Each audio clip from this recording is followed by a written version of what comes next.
आठगड़ तालुका भितरी मुठा 16 खंड गोपाल समाज परिचालना परिषद पक्षर पोलसरा ब्लॉक अंतर्गत महुलपल्ली ग्रामर गोपाल समाज गृह में नंद महोत्सव अगस्ट 27 तारिख मंगलवार दिन महा आडंबर सह पालित हो जाइछि। समाजर सभापति निरंजन गौड़ अध्यक्षतार अनुष्ठित कार्यक्रम को मान्यवर मत्स्य और पानी संपद विभाग विकास अणु क्षुद्र मध्यम उद्योग विभाग मंत्री गोकुलानंद मल्लिक मुख्य अतिथि भाव जोगदे उद्घाटन करथिले। मंत्री श्री मल्लिक गोपाल समाज प्रति निजर आंतरिकता ज्ञापन करी समाजर समस्त सदस्य कर्मठ और सत्यवादी होइतिबा बेले एक नियारा श्रेणीर व्यक्तित्व बोली प्रकाश करथिले। मुख्य वक्ता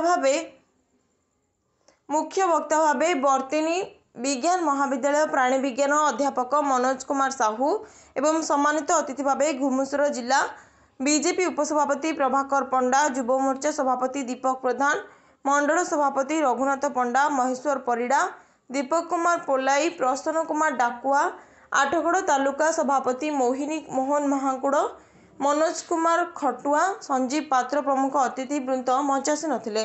गोपाल समाज पक्षर सोमवार महास्थापन मंडल अधिवास वेदपाठ नामयज्ञ होइतिबा बेले मंगलवार सकाळ रानीपड़ा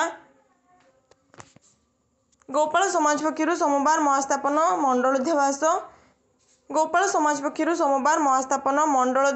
वेदपाठ नामयज्ञ होइतिबा बेले मंगलवार सकाळ समय रानीपड़ा धनी सेतुठारु गंगा आवाहन करा जाई कलश शोभायात्रा बाहरी पोलसरा नगर परिक्रमा करा जायतिला।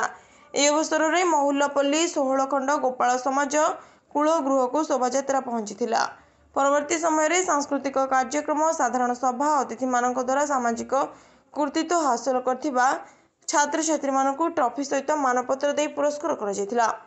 अपराह्न समय वेदपाठ पठन भगवत पठन सहित पुण्याहुति और यज्ञ उद्यापित होइतिला। कार्यक्रम को संपादक रमेश चंद्र गौड़ संयोजन करथिबा बेले गोपाल समाजर समस्त कर्मकर्ता सहयोग करथिले। पोलसरारू रत्नाकर गौड़ रिपोर्ट, आईजेबी न्यूज।